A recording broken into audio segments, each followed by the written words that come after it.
Hello and welcome to the Long View with me, Jon Jordan.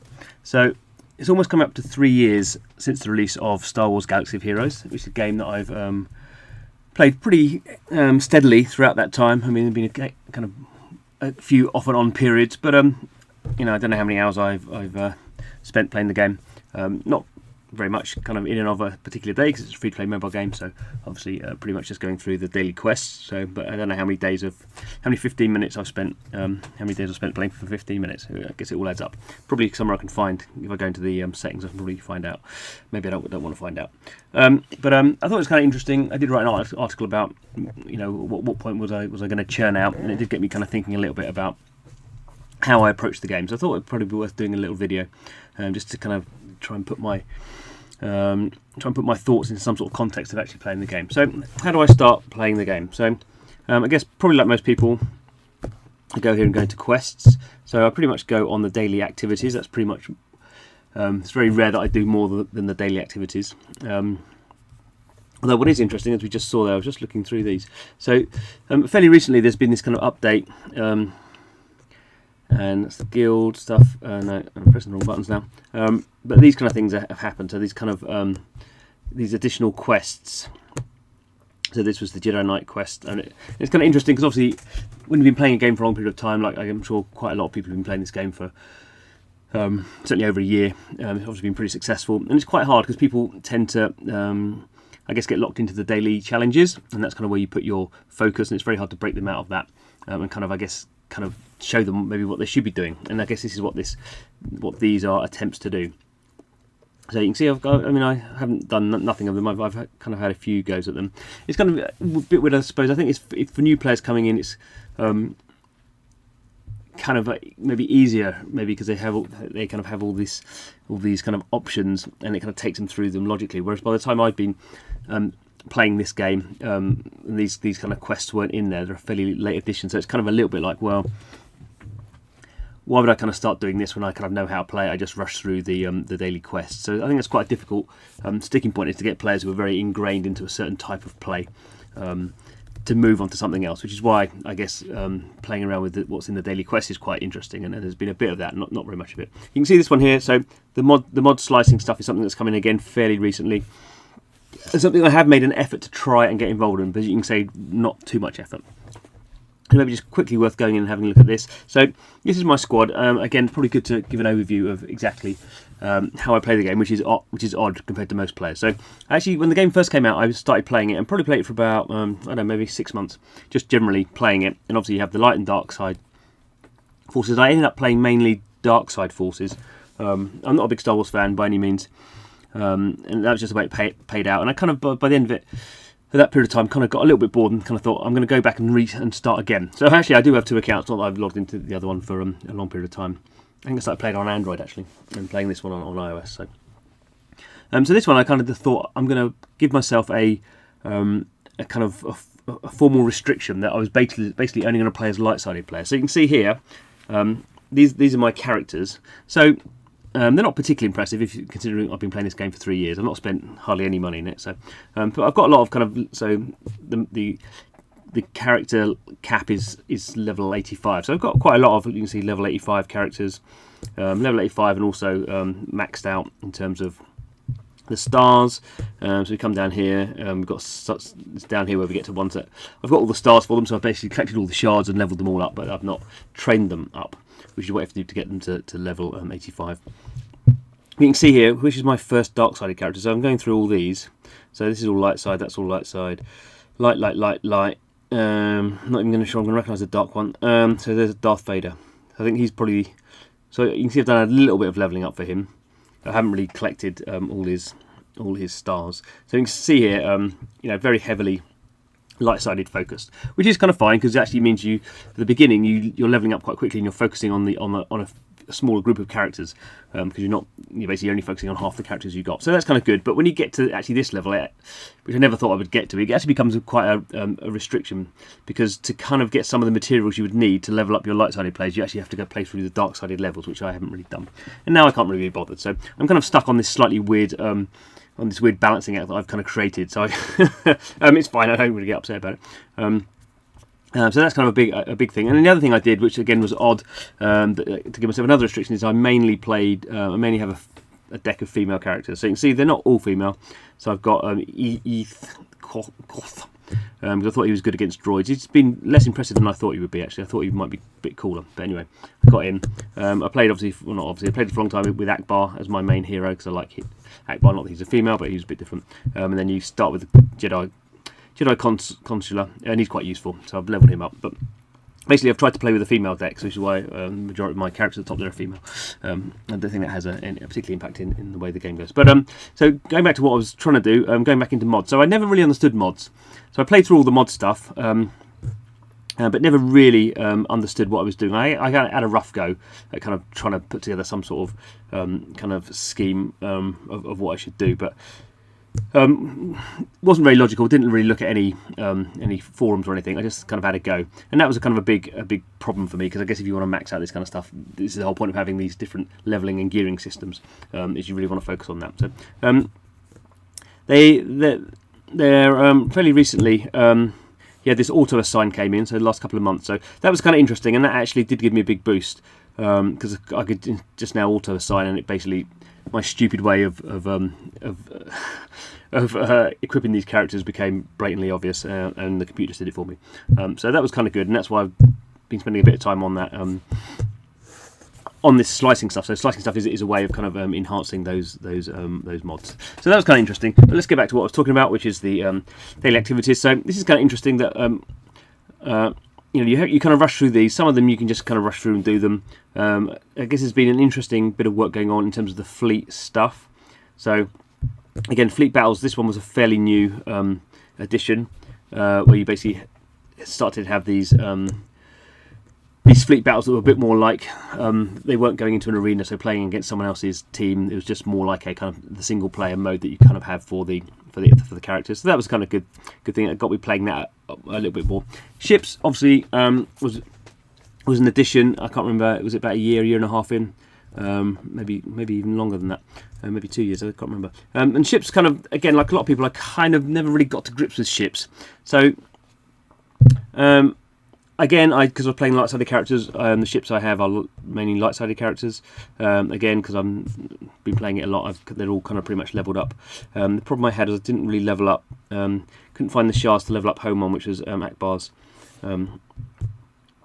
Because you have to do that going through the capital. So yeah, I never got really far with that. And again, it's kind of one of these things. I probably will kind of keep repeating this. That the problem with these kind of games is the developer needs to add more systems in to make them interesting for people who are kind of coming to hitting kind of level caps and stuff. But then it makes it more complicated because you can't really focus on all these things, and so you have all these different subsystems that don't really. I'm sure in the developer's mind, the designer's mind, there's a good system why they hang together. But for the player, even someone who's playing it nominally for quite a long time, really I didn't have a clue about how much of this stuff was happening, which is obviously then a disincentive to kind of keep playing unless you can have a little kind of tutorial to kind of help you through that, which is obviously what they're trying to do with these quests. So anyway, let's go in. So I mean, the problem I have now, play light-sided battle. Well, that's fine. So actually, I'm not saying that. So normal, I've completed everything because that's pretty straightforward. I haven't completed that one actually. Tell a lie. I have not completed it all. Hard, you can see here. So I've got up to. I haven't done any level 9. I've got stuck on that one. So actually, probably what I should do is this shows how little I know about what I've been doing. So I should probably go here and see if I can do this one. And borrow a hero from people. So I'm in quite a good guild. So got some good stuff here. So let's crack on with that. So just let that go and see how we get on. I'm sure I have tried to do this, and for some reason this is probably a level where it's difficult for me to complete it because it's a lot of droids. I think that's probably it. And my setup is not very good against droids. So I think that's why I've never 3-starred this. Obviously I probably have tried. In fact, I'm pretty sure I have tried and just never managed to do it. And that's a kind of an oddity when you think, my characters are not that super powered, but they are pretty much all as leveled up as you can be without really getting involved in the game and probably spending quite a bit of money. So that's, I don't know if that's an issue with the game. It doesn't bother me. Yeah, this is the problem I get stuck with this Night Stalker woman, who I have problems dealing with.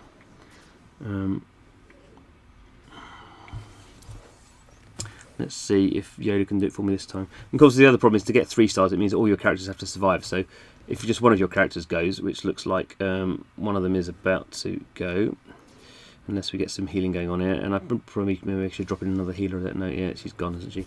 There we go. So that's why I can only 3-star this one. The Night Stalker keeps healing herself. Oh, maybe we're gonna do it. I don't know. Good dodge. It was good to have a dodge.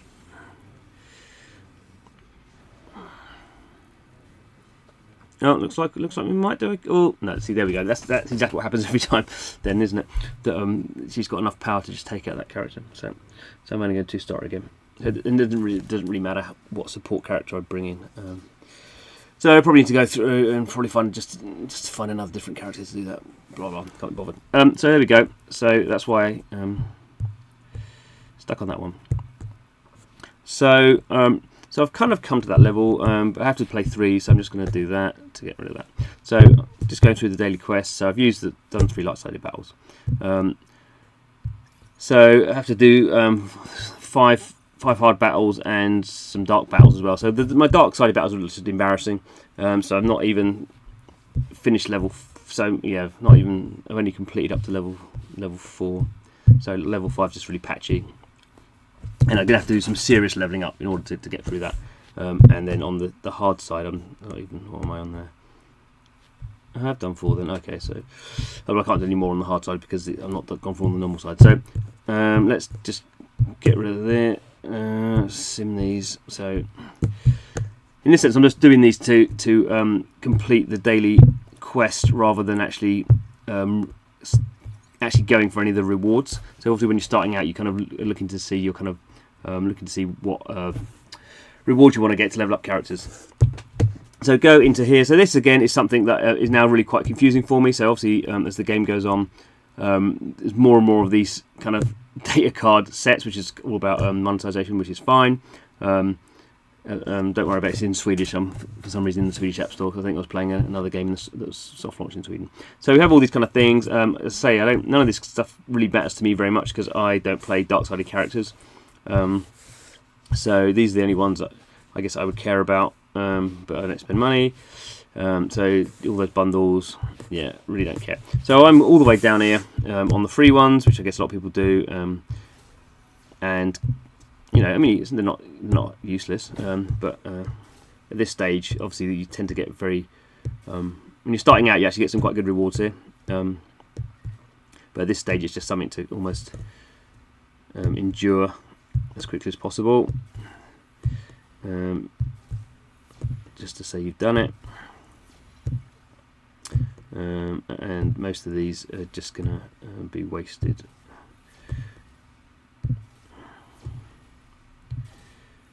So I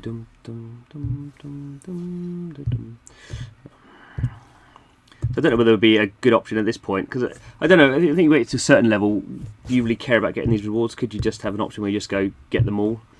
I don't know. I mean, I'm sure there's reasons why you wouldn't do that, because I guess you would be reducing the value of that item. But I can activate him. Jolly good. I mean, the other nice thing that came in, I can't remember, probably about a year ago, wasn't it? When you activate these things now, your power goes. So anything you do in the game increases the power of your account to that degree, which is just my galactic power goes up. It's meaningless, but it's a nice little touch. It makes you feel like every little thing you do has some sort of value, which is valuable in these things.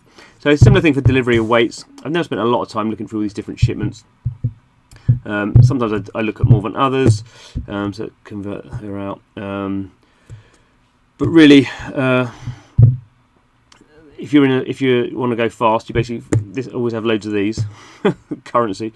So the problem is everything is pretty much maxed out on the light side. So just go in, and I've got so many of these, so many of this currency now. I'm just really at the moment just buying everything, just so I don't have to think about it.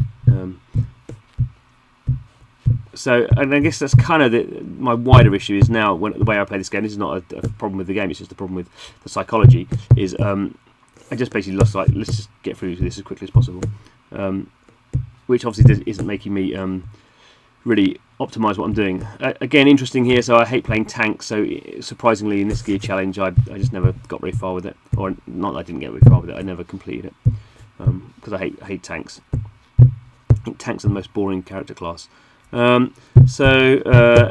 Galactic March again was interesting when you started playing when you were early on, and obviously you can play this one as much as you can. It's a survival mode. Just keep using your characters.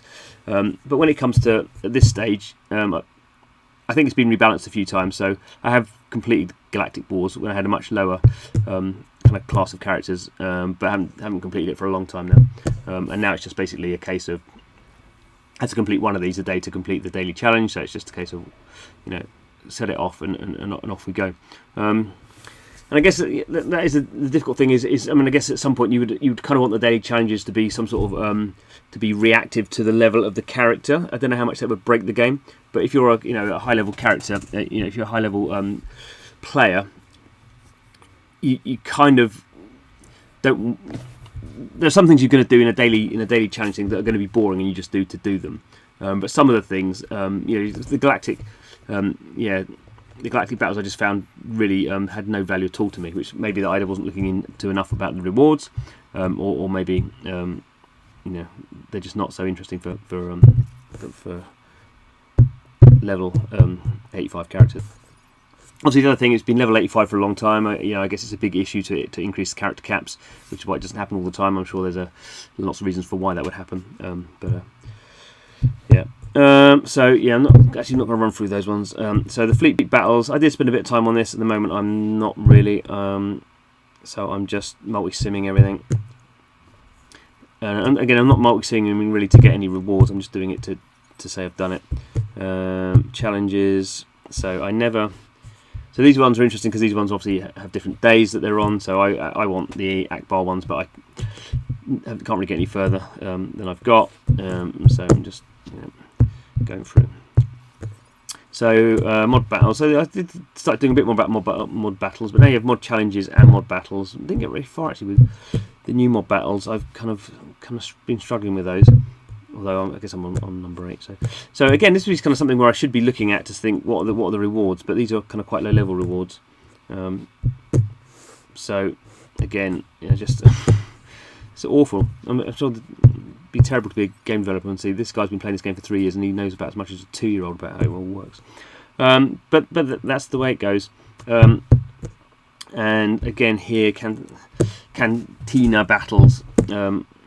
There was a point where which I would work out and I would collect some shards for people, so maybe I'll have some hand there, but not in a particularly strategic way. So now I'm just left with the arena battles, which are ones that take time, so I'm not really going to go through those.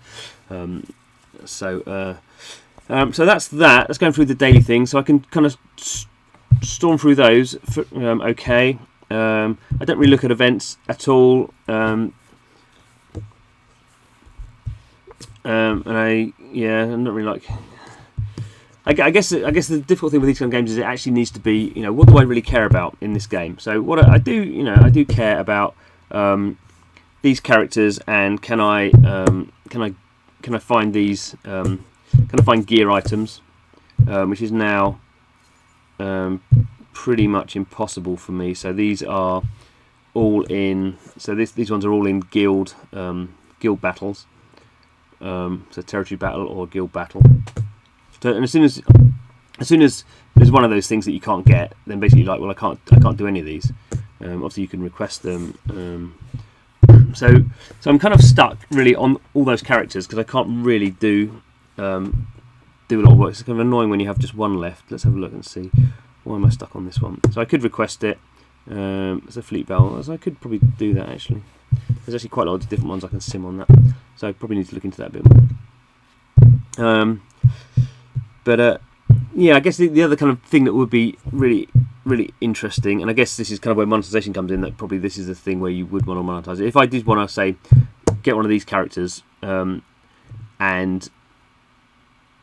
they are maxed out, I could train them, so it's a question of, I guess, gearing, really. And I guess at some point you kind of just become overwhelmed by how many characters you are, and it just becomes, why why would I want to kind of level that one up? And so you kind of end up in this kind of slightly weird equilibrium state where you're never moving forward very much.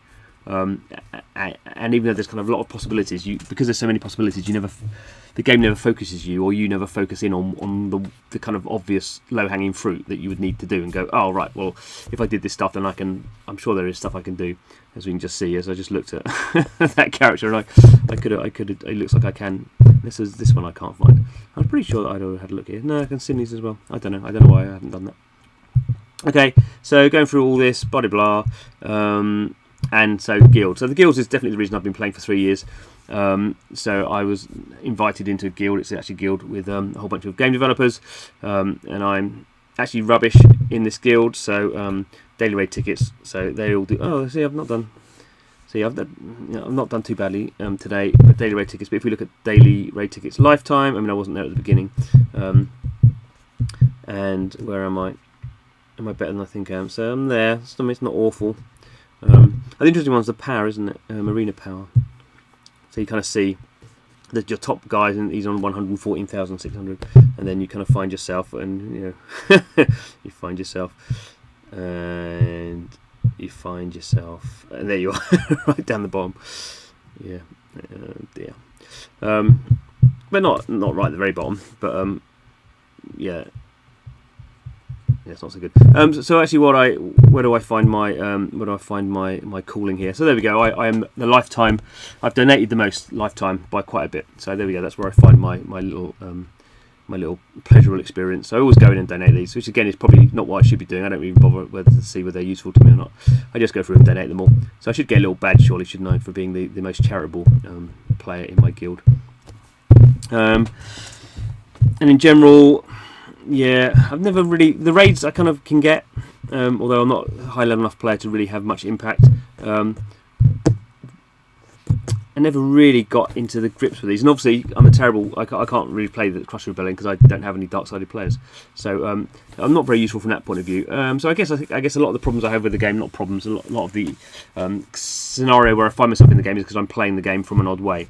And probably very few people who are playing this game do approach a game from that point of view. But that's the way it goes. I suppose we all play games on a personal, to some degree, a personal approach. And if we, and if the game allows us to do that, then there's no limit to how weirdly human beings can approach certainly digital content. So there we go. A brief overview. So will I churn out? I don't know really. I mean, the most obvious thing that would stop me churning out is to increase the character cap. But in a sense, that kind of just puts it off until everyone goes up the character cap again. And I don't know if that's necessarily very strong in terms of monetization, which is obviously now at this stage of a game, when a game's 3 years old. I guess he's still bringing in new players. And just I think in general the problem is you have so many systems in the game. Then it becomes hard to really engage people, and having more characters just doesn't help at all, because we're not lacking in characters. Yeah. But interesting. It's certainly interesting to play a game for this period of time, and you do find a great inertia that you just have internally to just. Well, I just keep doing it for a bit longer, see what happens, because giving it up is somehow becomes much bigger after 3 years. So unless there's another big game coming in, and actually it was interesting. So I do play. I did think when actually Marvel Strike Force came in, I'll be playing a lot more of that. And when it did launch, I was playing them pretty much both every day. Marvel Strike Force, obviously much newer, graphically looks better, isn't quite so honed in terms of the daily challenges, and actually I am in the same guild is operating there as well. The guild stuff I find harder to do, and I've actually found just a bit like a nice comfy pair of slippers. I still play Galaxy of Heroes probably first and more, and I've not been playing Strike Force very much actually recently at all. So it's not all negative, it's positive as well. But anyway, there we go, an interesting video I suppose. Of a man who's been playing a game for almost 3 years, waffling on about how actually he doesn't really understand it. So anyway, thanks for listening. Don't forget to subscribe to the channel if you like hearing a man waffling about free-to-play mobile games. Yeah, we're all about that. All right, thanks for listening. Hope to see you soon.